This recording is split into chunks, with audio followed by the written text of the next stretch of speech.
Welcome everyone, this is Nathan Lindorf with The Rational Independent. Diving into our next breakdown, we're digging into PBD talks to Jeffrey Toobin. Now, something we should know for those of us who don't necessarily follow the news day to day or aren't super nerds about this stuff, Jeffrey Toobin is notable because right in the middle of that era of Me Too, where everyone was getting lambasted for misbehaving with the opposite gender. Let me rephrase that.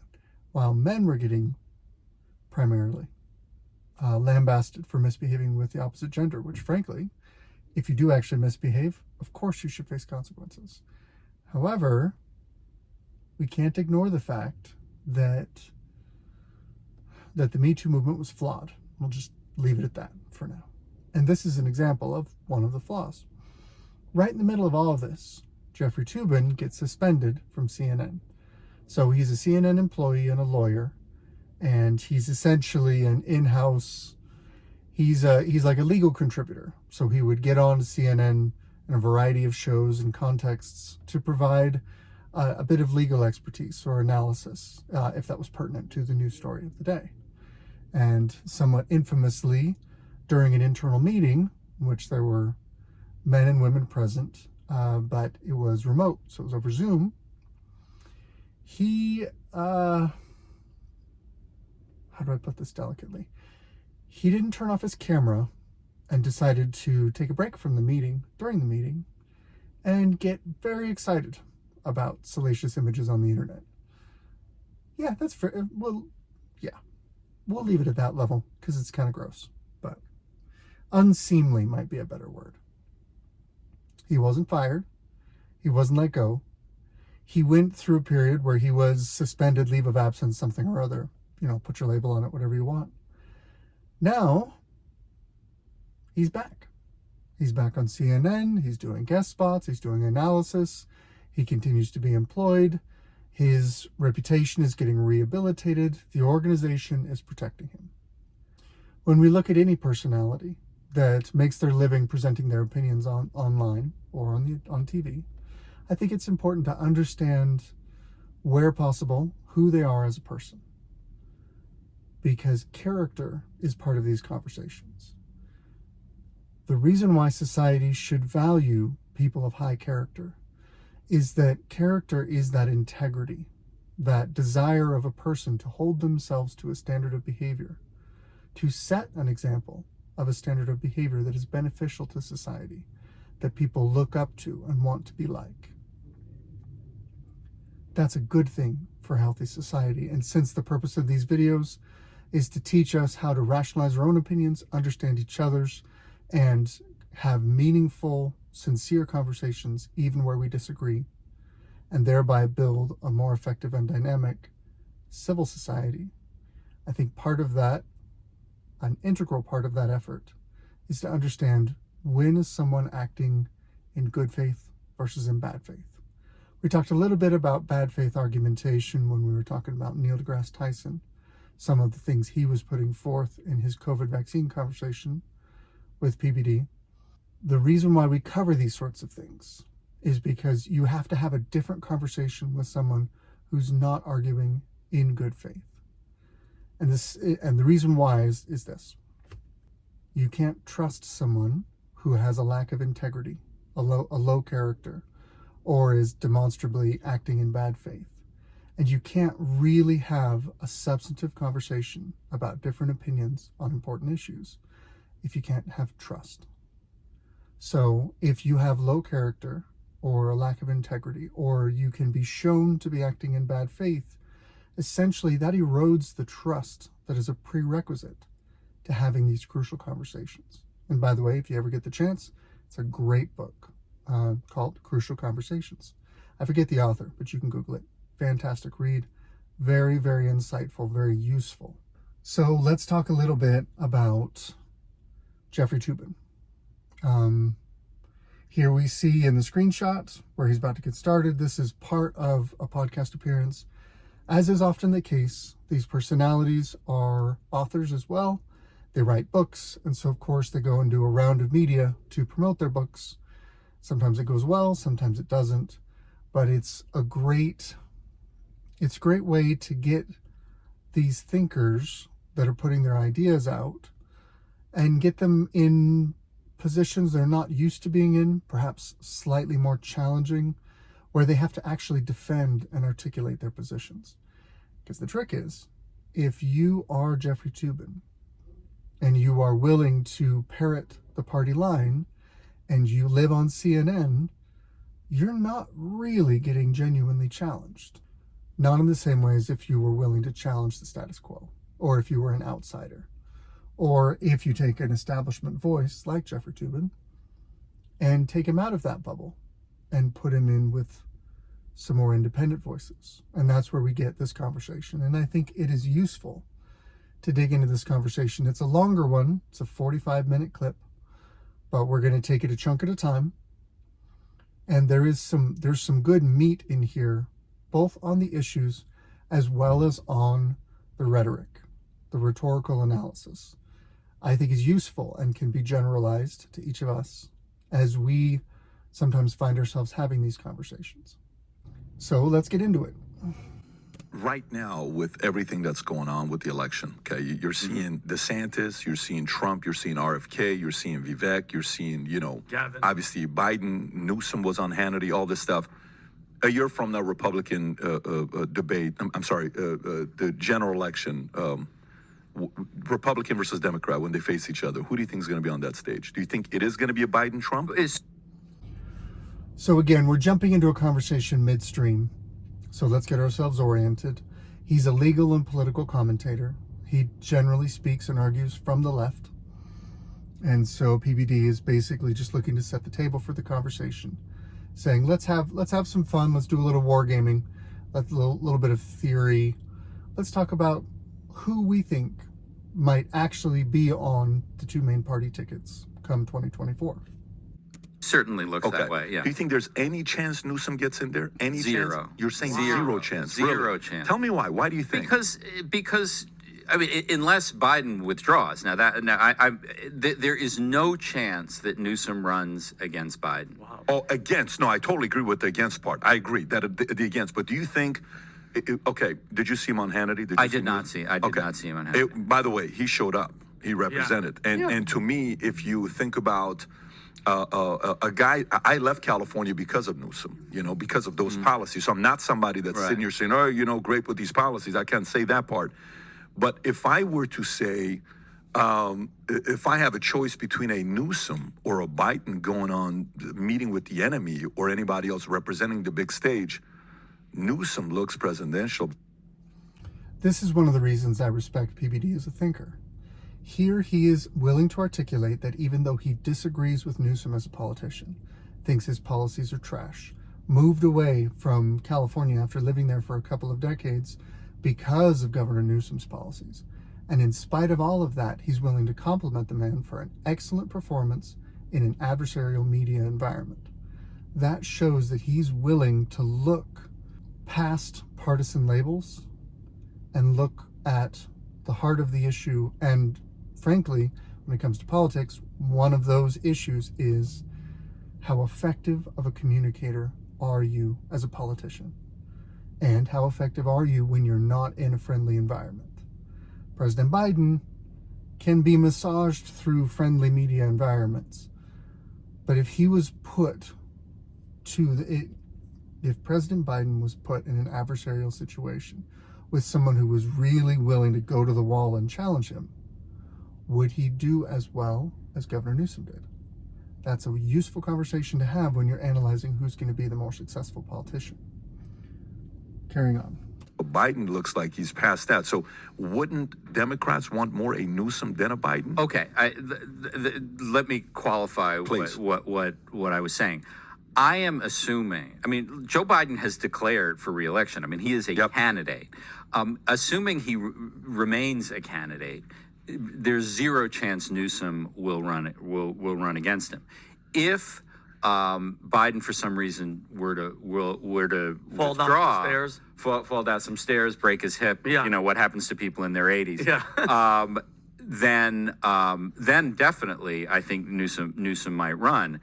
But and then it would be a free for all. There would be a lot. vice president would run. Open primary. Yeah, it would be. There would be half a dozen candidates within a couple of weeks, but every sign I have is that Biden is going to remain the candidate. I think he's going to be a strong candidate for re-election, but you think he's going to be a strong candidate? So this is interesting. Again, understanding the context of the conversation. That's why I went into a little bit of some of his character issues in the background, but let's also take a little bit and look from the politics. Okay, he has chosen to establish himself as an institutional voice, as someone who speaks for the mainstream media machine. It lacks a great label, but we'll stick with that for now. He is a CNN mouthpiece, okay? It is not unusual for news organizations to have a bias towards a particular candidate, to support a particular candidate. If they don't necessarily outright endorse a candidate, you can see from their actions the way that hosts on a particular platform will look for positive coverage and ignore negative coverage of their candidate of choice. And there tends to be that kind of ideological bias within an organization. For instance, it would not be surprising to see, if Donald Trump is the candidate again, to see OAN, which is One America News, it's a smallish voice, for them to throw in and basically provide uniform coverage that is positive to Donald Trump, to kind of beat the drum for their guy. In years past, it would not be surprising to see Fox News support the Republican candidate. Now, Donald Trump and Fox News have had a bit of a falling out, so that's a little bit of a one-off. But on the same way, it's not shocking that someone who's a mouthpiece for CNN is saying President Joe Biden would be a strong candidate for re-election. If you look at the stats, and if you look at the man, that's kind of nonsense. Joe Biden, taken in isolation, is not a strong candidate. He's old, he's slow, he stumbles over his words, he's no longer as skilled verbally as he used to be. His memory is gone, his pronunciation is gone. The things that make him connectable to the general population, both in person and at large, have largely faded. He's a man beyond his prime. If you look at him from that angle, he's not a strong candidate. But remember, this is a voice of the establishment. Here's what makes President Joe Biden a strong candidate for re-election. Because I think Jeffrey Toobin is right, but not necessarily for the reasons you might think. He's a strong candidate for re-election because he's an incumbent. Incumbents in politics have a tremendous advantage when it comes to an election. So if you're already in office, if you look at statistically, the odds that you win re-election are way higher than the odds that the challenger takes the election away from you. And that leads me to the second reason, which is, if the establishment media machine, everything from the intelligence agencies to the social media companies to the cable news to the print media, whatever, if they decide to rally behind President Biden as the candidate that supports their issues, that is a tremendous ally that can make almost anybody a strong candidate for re-election. So, yeah, I think he is a strong candidate for re-election. If the machine says, he's our guy, we're going to try and get him elected. Yeah, I do. Why do you think? Well, first of all, most incumbents get reelected. It is unusual. I mean, Jimmy Carter lost, Donald Trump lost, but other senior than that, lost, yeah. The senior lost. So but most candidates get reelected. If the economy remains in a good place, remains in a good place. I could argue it's not in a good place. So if you're taking the position that the economy is currently in a good place and it just needs to stay where it is, that again, that is the media narrative right now. I mean, Bidenomics, that's a thing. President Biden is trying to take ownership of the current economy, which is a little bit bananas when you think about it. But that's the tack that they're taking. So he's happily parroting the official party line that the economy is good and it just needs to kind of float along without any major catastrophe, and then we'll be in good shape. Which I would argue is a false premise. If abortion, as I think it will remain a very big voting issue, especially for moderates and independents. There's a big difference between Donald Trump and Joe Biden on abortion in particular. And if the country is doing well economically, no candidate, or let me put it this, every candidate has problems. Joe Biden's problem is that he's old, and but the country's gotten used to him, and he's not going to overcome that problem by becoming younger. But if he maintains the level of activity and involvement that he has now, I think he's going to be a strong candidate. Yeah, so there's a couple of things we can just pick apart there, and the rhetorical stuff we'll get into as we go along, but let's just take it a piece at a time. He just said two things right there. He said, one, basically, if he stays as engaged and involved as he is right now, he'll be a strong candidate. You may or may not be aware of this, but President Biden has taken, I want to say, a full year or close to it in vacation days since getting into office. This is a man who is only available for a few hours a day to the public. This is a man who they built a soundstage in Delaware that looks just like the White House, so they could do media appearances and videos, etc., and make it look like he's at the White House when really he's in Delaware, okay, his home state. This is not someone who is engaged and involved. This is someone who is shepherded by handlers, as is obviously the case when you have him on stage by himself, making gaffe after gaffe after gaffe, shaking hands with the air, being lost, not knowing where the exit is, not knowing where to go, not knowing who to talk to. And so he needs someone to come and guide him around. That's why Jill kind of follows him around a little bit. There was one point he was doing an Easter event, and they had what looked like probably a security guard of some kind in an Easter bunny costume, basically steering the president through this environment. When you have to have someone dressed up as the Easter bunny to make sure you don't get lost in a crowd, you're not engaged, you're not involved, you're not in charge. I think that's as much as we're going to go into that. Let's see where we go from here. So I'll from a perspective of, the approval rating, one of the lowest ever approval rating he's got, right? Even as a person, let's just say if you got a guy on your side and you're a Republican, you're like, that's my president, but he's got that kind of an approval rating. Man, I'm concerned about putting this guy in as my starter.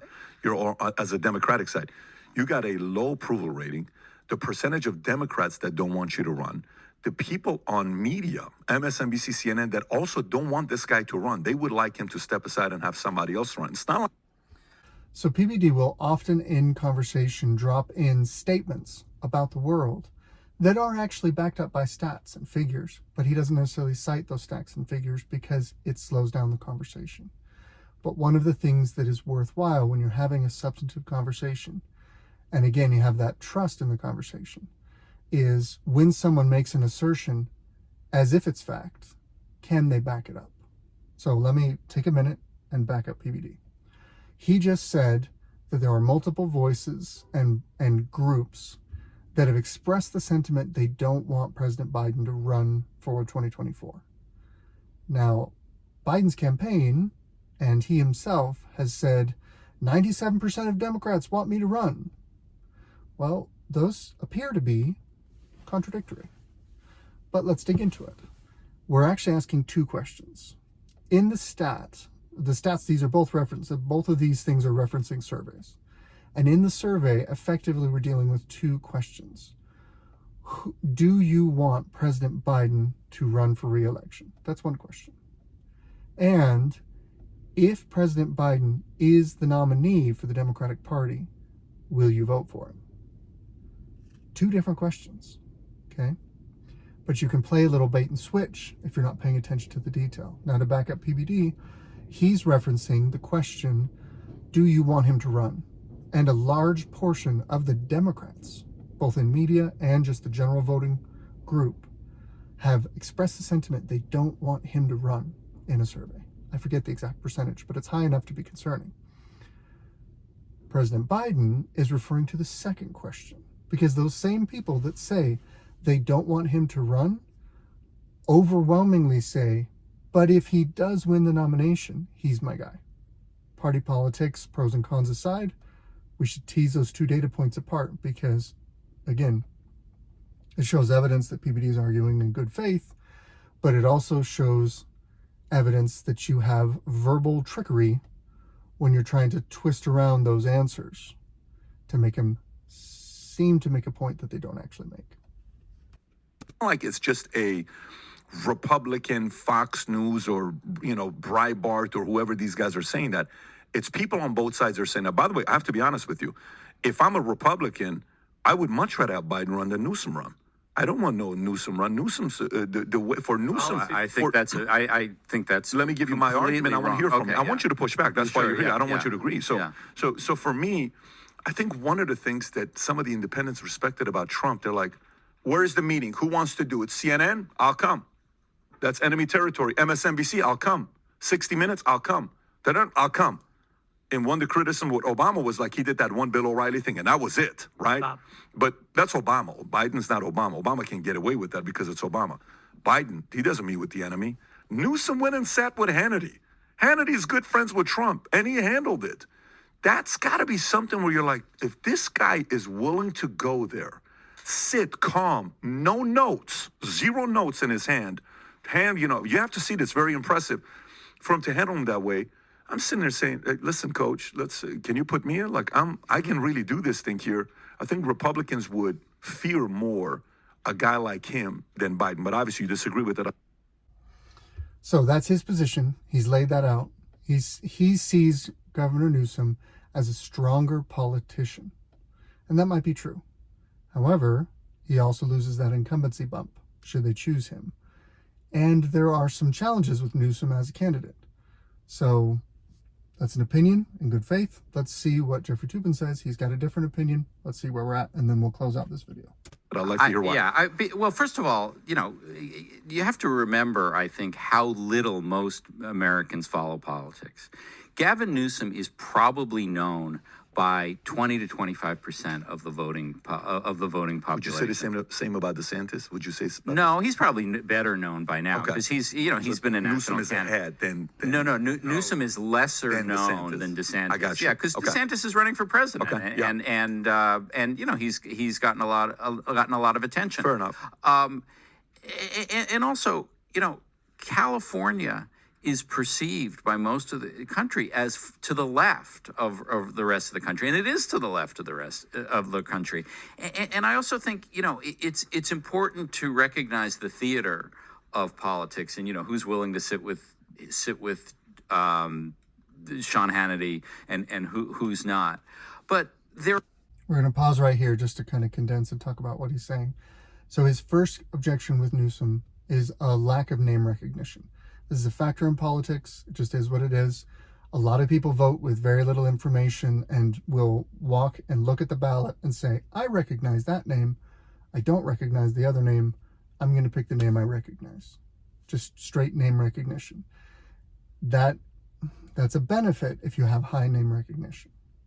President Biden has much higher name recognition than Governor Newsom. Fair point. Secondly, he says that California is perceived, because it is, left of the rest of the country. All right. But if you're a party that's pursuing leftist policies, wouldn't you want to hold up your banner state with a charismatic governor to say, this is the vision that we have for America? We want the rest of America to be like California. Wouldn't you want to do that? There are also issues that there are profound differences. And one of the things we learned in the midterms was abortion is a voting issue in this country. No question about it. And if he did mention this before and I didn't touch on it, but we'll touch on it because we have to talk about it. As a political analyst, he's making the case that it appears that abortion is a swing issue in elections these days. And it didn't used to be. It didn't used to be because it didn't used to be illegal. Now, after Roe v. Wade gets overturned, we have a lot of messaging to various groups some of it honest, some of it less than honest, about abortion as an issue. And this is one of the reasons why I advocate for people learning to articulate their positions more effectively. Because there are a lot of politicians, perhaps they were taken on the right, who were perhaps taken by surprise that Roe v. Wade got overturned. I've grown up in a world under Roe v. Wade. I never thought I'd see it overturned in my lifetime. I think a lot of people, individually and as a party, kind of got taken by surprise at their own success and said, hey, this goal that we've dreamed of for years has succeeded. That's amazing. And they've completely fallen down on how do we argue this position in a post-Roe v. Wade world. And I would argue that the left has been much more effective at their messaging in a post-Roe v. Wade world. Abortion is a whole separate topic. I'm not going to get into the nitty-gritty in this video, but perhaps I'll find a video where where it's talked about more centrally, and we'll dig into that. It is a conversation worth having. It is an issue it is one of those cornerstone issues where you need to learn how to articulate your position, or we as a country will have tremendous fallout from an inability. This is an issue that can rip apart civil society. There's a handful of those. This is one of them. If Joe Biden goes to the public and says, if Donald Trump wins, abortion is going to be illegal in the whole country, which it really might be if the Congress passes a law, which a lot of members of Congress want to do, and if I'm elected, you might call that scaremongering. I don't even know if that's the direction the Republican Party would go. I know there are some people in the Republican Party that are pushing for that. If they succeed at doing that, okay, that is representative government making laws. That's not a bad thing, okay? Just the same, the Democrats have pushed for a national law that goes the other way and says it's permitted across the nation. Not to get in the nitty-gritty, but it is an effective rhetorical position to take the most inflammatory possibility and make it seem more likely to scare people into voting the way you want them to vote. Elected president, reelected, abortion is going to remain legal in the states where it's illegal, where it's still legal. That may be more important than anything else, because that is a substantive difference that people can see have implications in their real lives, more than the fact that he's old. All right, we're going to cut it right there. This is part one.